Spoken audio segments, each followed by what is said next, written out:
में कितने जज हैं, किस जाति के यूनिवर्सिटी में चांसलर हैं, किस जाति के उत्तर प्रदेश में कितने थानाध्यक्ष, कितने सीओ पोस्टिंग पे हैं, कितने आईएएस आईपीएस पोस्टिंग पे है। इन सारी बातों के और देश में भी जो सरकारों में है उनकी सबकी पोल खुलेगी। ये किसकी जाति के कितने केंद्रीय सचिव हैं, किस जाति के राज्य सचिव हैं, ये सारी पोल कब खुलेगी। कौन इस देश में भ्रष्ट व्यवस्था बना रहा है।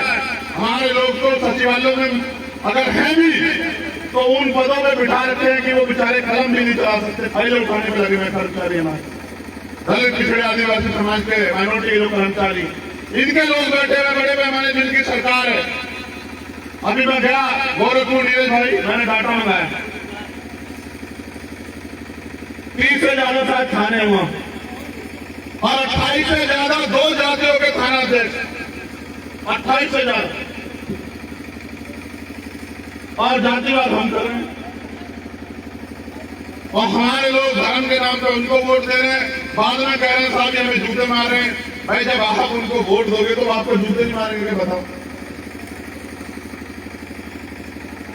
ये हालत है। मैं आपका गौर करना चाहता हूं इस बात पे।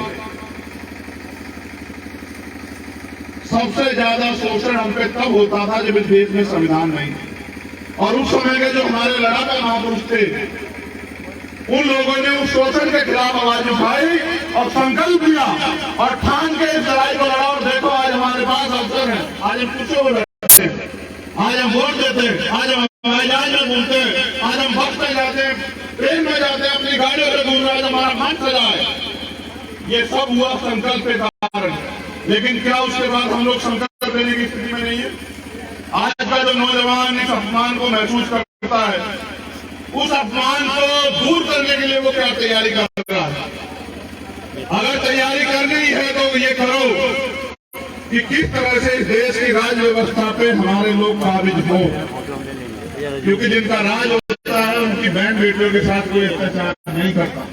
जिनका राज होता है वो किसी से कुछ नहीं मांगते। जिनका राज होता है उनको नया अत्याचार अपमान नहीं सहना पड़ता। आज भी देश में जातिवाद उसका आलम यह है कि आज भी घोड़ी पे चढ़ने पे, मूछे रखने पे, पानी पीने पे, तमाम तरह की सुविधा हासिल करने पे आज भी अपमान होता है। आज भी हालात वहीं के वहीं है। तो बताओ इस देश में मानसिक रूप से क्या बदला 70 सालों में। मैं भी गया दोबारा से, हमारा एक साथी किशन लाल यादव बागरी 12 तारीख के आंदोलन में उनकी जान चली गई। मैं उनके घर गया। मैं अपने लोगों से कहना चाहता हूँ, देश का आजाद लोग 75 साल से ज्यादा हो चुके हैं। देश में लोकतंत्र आए 70 साल से ज्यादा हो चुके हैं। जब मैं उनके घर गया तो मैंने देखा कि उनका घर कच्चा है, उनका घर कच्चा है, मुझसे नहीं रहा गया। मैंने अपने साथियों कहा कि जब तक इस प्रदेश में सबके घर पक्के नहीं हो जाते हम लोग चैन से नहीं बैठेंगे। इस आंदोलन की शुरुआत हमने संगारगे जी महाराज जी की जयंती में कल की है। हमने अपने साथियों से कहा, गांव के साथी वहां काम करते हैं, हमने उनसे कहा कि 1 महीने में हर गांव का डाटा तैयार करो और जितने कच्चे मकान हैं उन सबको कहो कि हमारा वादा है कि बिना सरकार के दबदबे छीट के हम आपके पक्के मकान बनवा के दिखाएंगे। ये हमारा वादा है। इसके लिए हमने तय किया कि जैसे हम पे डाटा जाएगा हम जिले वाइज सम्मेलन करके सरकार को अल्टीमेटम देंगे और अगर नहीं मानी सरकार, नहीं सुना सरकार ने, तो फिर भोपाल का घेराव करके मुख्यमंत्री को बताने का काम करेंगे कि हम जिंदा कौन। हम यहाँ इंतजार नहीं करेंगे। हमने सदियों इंतजार किया कि हमारी जिंदगी में जो परेशानियां उनके हल के लिए कोई कुछ करे, लेकिन किसी ने नहीं किया। आज भी आपकी लड़ाई आपको खुद लड़नी पड़ेगी। मैं अपनी बात रखी चला जाऊं और आप अपने घर में पढ़ के सो जाओ, इससे आंदोलन कामयाब नहीं होगा। अगर आप कामयाब करना चाहते हैं तो जो जाति व्यवस्था उन्होंने बना के हमें बाहर ले जाकर काम किया, उस जाति व्यवस्था से बाहर निकल के भाईचारा बनाने का काम करो, तब जाके परिवर्तन होगा इस देश में। उन्होंने हमें बांटा अपने मकसद के लिए, अपने फायदे के लिए। हम लोग एकजुट नहीं है और एकजुट होने का प्रयास भी नहीं करिए। हमारी नालायकी। जब हम इतने बढ़िया भाषण देने लगे, इतना आप समझदार हो गए, डॉक्टर, इंजीनियर, आईएएस आईपीएस बनने लगे हैं, तो हम ये क्यों नहीं समझ पा रहे कि एक ही प्रक्रिया से पैदा होने वाले बच्चे की जाति अलग अलग कैसे हो सकती है। इंसान की एक ही जाति है, वो इंसान है, उसका धर्म एक ही है, वो इंसानियत है। और भारत में अगर सबसे बड़ा ग्रंथ कोई है जो मानव को समान अवसर सम्मान स्वाभिमान का जीवन देता है, जो बाबा साहब अम्बेडकर द्वारा लिखित इस आजाद भारत का संविधान है, जो इंसान को इंसान का पहचान देता है। तो मैं आपसे कहना कि हमें प्रयास कर रहे हैं संयुक्त रूप से कि दलित, पिछड़े, आदिवासी और माइनॉरिटी के लोगों में भाईचारा बने। इस भाईचारे की जो भी कीमत चुकानी पड़े उसके लिए हम लोग तैयार हैं। लेकिन मैं आपसे भी कहता हूं, जो नीचे काम कर रहे हैं हमसे साथी हमारे, कि वो भी जमीन पे भाईचारे को बनाने का काम करें, क्योंकि जब तक इस देश में भाईचारा नहीं बनेगा तब तक आपके अंदर बल पैदा नहीं होगा। जब तक बल पैदा नहीं होगा तब तक आपकी समस्याओं का हल नहीं होगा। इस देश में आपके पास दो रास्ते हैं, या तो हाथ फैलाओ या फिर हाथ ताकतवर इकट्ठा मुट्ठी बनाओ और अपने अधिकार ले लो। आपको फैसला करना है आपको क्या करना है।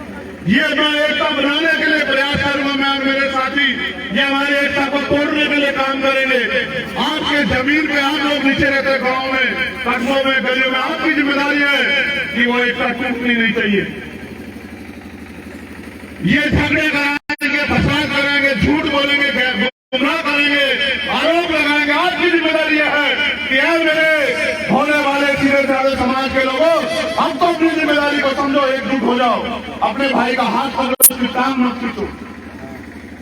अगर आज भी ऐसा नहीं करोगे तो वो दिन दूर नहीं कि जब इस देश के संविधान को ये लोग कुचल के आपको और मुझको जानवरों जैसा जीवन जीने के लिए वापस उस अंधकार में लेके जाएंगे। क्या आप उस जीवन को जीने के लिए तैयार हो? जवाब दो मुझे, क्या आप उस जीवन को जीने के लिए तैयार हो? नहीं हो तो उस जीवन को वो दिन आ जाए तो उसको रोकने की क्या तैयारी है आपकी? क्या जयंती बना के रोक लोगे? क्या जय भीम का नारा लगा के रोक लोगे? जब तक आप जमीन पे समाज में भाईचारा पैदा नहीं करोगे और उनको संगठित करके आगे की लड़ाई मजबूत करने का काम नहीं करोगे, तब तक हम लोग कामयाब नहीं हो सकते। उत्तर प्रदेश में आपने बड़े बड़े रहनुमा चुने, इसलिए मैं थोड़ा सा उत्तर प्रदेश से दूर रहता हूँ कि ठीक है भाई, आपको अभी मेरी जरूरत यहाँ नहीं है, अभी आपको उन रहनुमाओं पे भरोसा है, मैं आपको निराश नहीं करूंगा, आप भरोसा करो। लेकिन याद रखना कि ये लड़ाई, ये युद्ध और युद्ध में कोई भेड़ बकरी नहीं उतारता, सब लोग योद्धा उतारते हैं। आप अगर उनको योद्धा समझते तो उतारो, वरना दो मेरा साथ, अगर मैं गारंटी देता हूं आपको, आप घोषणा पत्र बना के दो, मांग पत्र उसको घोषणा पत्र बनाने का उत्तर प्रदेश में हम लोग करेंगे, अगर आप लोग हमारा साथ दोगे तो। जिन समस्याओं के लिए आप उम्मीद करते हो सरकार करेगी, मैं आपसे वादा करता हूं, आप मांग पत्र बना के दो, पहले इस दिन उसको घोषणा पत्र में लागू करके और आपके अधिकार सुरक्षित करके आपको अगर गौरव का जीवन यहाँ नहीं दिया, क्योंकि ये भारत, जिन लोगों ने इतिहास लिखा उन्होंने पता नहीं किसका देश बताया, लेकिन ये सम्राट चंद्रगुप्त मौर्य का देश है, ये सम्राट अशोक का देश है, ये बुद्ध, कबीर, नानक, रैदास का देश है, ये घासीदास का देश है, ये फूले शाह अम्बेडकर का देश है, ये संत गाडगे जी महाराज नारायण गुरु का देश है, ये पेरियार का देश है, ये बिरसा का देश है। और उनका इतिहास आप पढ़ो, वो हमारे पूर्वज हैं। मैं सम्राट अशोक का वंशज होने के नाते ये वादा करता हूं कि मेरी भी और आपकी जिम्मेदारी है कि जब तक दोबारा से भारत सम्राट अशोक के सपनों का भारत नहीं बन जाए, तब तक हमें रुकना नहीं चाहिए। साथियों, इतिहास याद करेगा, हर व्यक्ति का हर संघर्ष का इतिहास लिखा गया, इस संघर्ष का भी इतिहास लिखा जाएगा। सवाल मुझ पे भी होगा, आप पे भी होगा, और सवाल ये पूछा जाएगा कि जब इस देश को बांटने, खत्म करने, इस देश के वंचितों के अधिकारों को छीनने काम वहां की सरकारें कर रही थी, तो उस समय ये समाज के जो जागरूक लोग थे वो क्या कर रहे थे? अगर पैसा और परिवारवादी पैमाना है तो फिर मेरे जैसे लोगों की जरूरत नहीं है आपको। अगर संघर्ष पैमाना है तो बताओ कि अगर एक भी आंदोलन लड़ाई में मैंने आपको निराश किया हो तो बताओ। इस तरह जब शिक्षक भर्ती का मामला था, 4 दिन मेरे भाई गंवाए, आर पटेल जी गंवाए, 4 दिन में वही जमीन पे उस संघर्ष को करता रहा, और हमने मजबूर किया मुख्यमंत्री को गलती मानने के लिए कि आरक्षण में घोटाला हुआ। घोटाला 20,000 करोड़ का हुआ था, 20,000 दलित पिछड़ों के घरों में नौकरी जाती, फिर मुख्यमंत्री का 6,068 करीब है, लेकिन वो 68 भी नहीं दिए।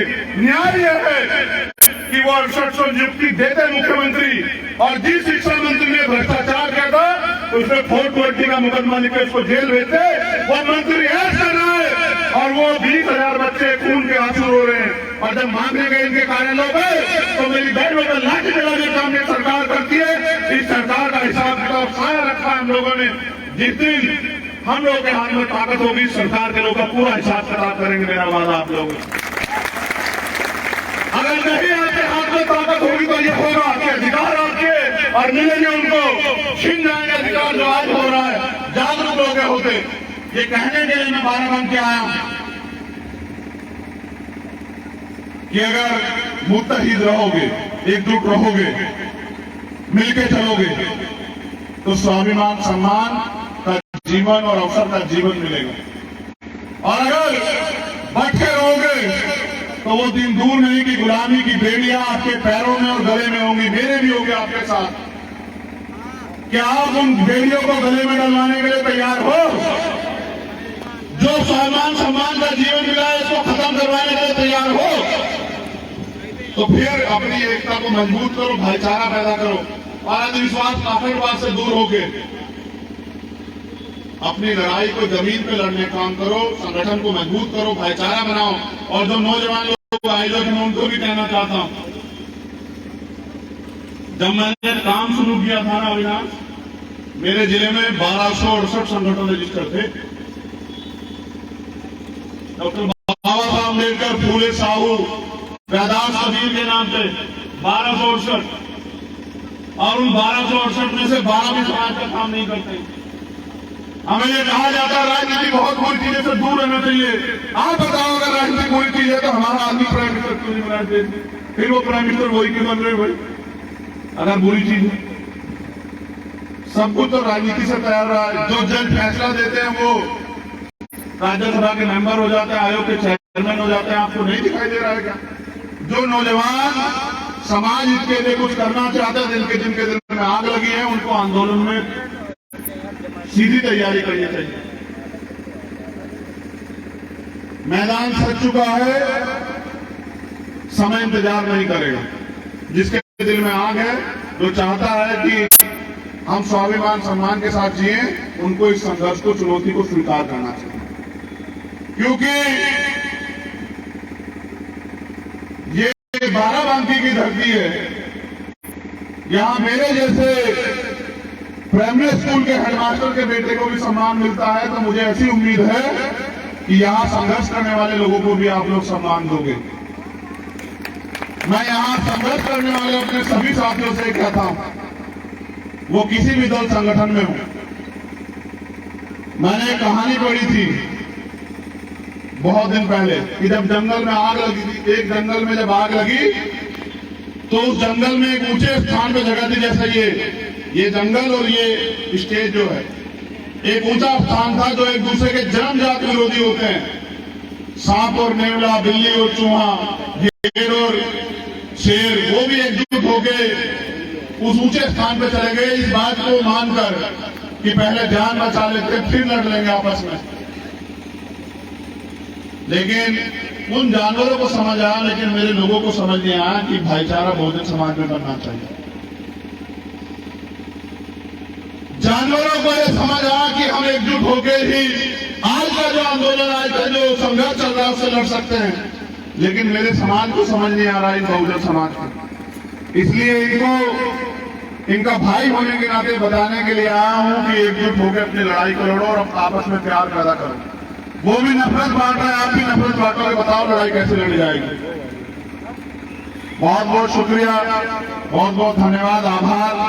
आप सबके लिए मंगल कामना। ये उम्मीद कि मेरे जाने के बाद आप लोग घर में पड़ के नहीं सोओगे, आप लोग मैदान में निकल के काम करोगे और लोगों को जोड़ने का प्रयास करोगे, भाईचारा बनाने का प्रयास करोगे, अपने जीवन को कुर्बान